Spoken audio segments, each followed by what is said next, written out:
ज़ूबिन episode 4 जाल। लेखक मनीष तिवारी। ज़ूबिन ने फौरन फोटोग्राफ्स को लिफाफे में डाला। उसका फोन अब भी बज रहा था। यह कॉल पटाया के एक लैंडलाइन नंबर से आ रही थी। ज़ूबिन ने फोन उठाया। Hello hello Zubin, Jimmy here. Jimmy, कहां हो तुम और पुलिस कस्टडी से क्यों भागे? वो सब छोड़ो, अभी काम की बात सुनो। तुम्हें जानना है ना कि जिया का कत्ल किसने किया? तुम जानते हो कातिल को? हाँ, उसने मेरे सामने ही जिया को मारा था। क्या? कौन है वो? बताओ मुझे। हेलो जिमी, जवाब दो। हेलो। Chill bro. तुम आज रात को 1 बजे मेन रोड से एलिफेंट विलेज के पास वाले जंगल में आना।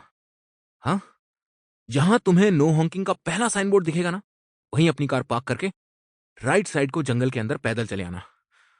मैं वहां मिलकर सब बताऊंगा। बाय। ठीक है, मैं आता हूं। और हाँ, साथ में 50,000 बाट लाना मत भूलना। अब इतनी इंफॉर्मेशन की फीस तो देनी ही पड़ेगी ना। तुम अभी कहां हो Jimmy? Hello hello Jimmy, Jimmy.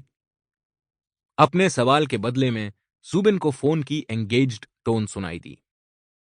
Jimmy phone काट चुका था। ज़ूबिन ने फिर उसी नंबर पर फोन ट्राई किया, पर काफी देर तक रिंग होने के बाद भी किसी ने फोन नहीं उठाया। ज़ूबिन गहरी सोच में डूब गया। रात के 3:30 बज रहे थे, पर उसकी नींद अब भी उड़ी हुई थी। ज़ूबिन लीना के कमरे के बाहर से होते हुए अपने कमरे की ओर जा रहा था कि तभी उसे अचानक किसी के फोन पर धीरे धीरे बात करने की आवाज सुनाई दी। ज़ूबिन ने अपना कान लीना के कमरे के दरवाजे पर लगाया तो उस फुसफुसाहट की आवाज तेज तो हुई, पर इतनी नहीं कि बात ढंग से समझ आए। ज़ूबिन की जिज्ञासा बढ़ने लगी थी कि इतनी रात गए लीना अपने कमरे में चुपके चुपके किससे बातें कर रही थी, और अगर वो जाग रही थी तो कुछ देर पहले जो घर की घंटी बजी थी वो उसे क्यों नहीं सुनाई दी?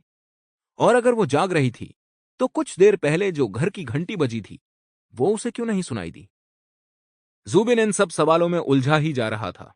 उसकी उत्सुकता बढ़ती जा रही थी। ज़ूबिन ने पहले उन फोटोग्राफ्स वाले लिफाफे को ढंग से अपने कपड़ों के अंदर छुपाया और फिर झटके से लीना के कमरे का दरवाजा खोल दिया।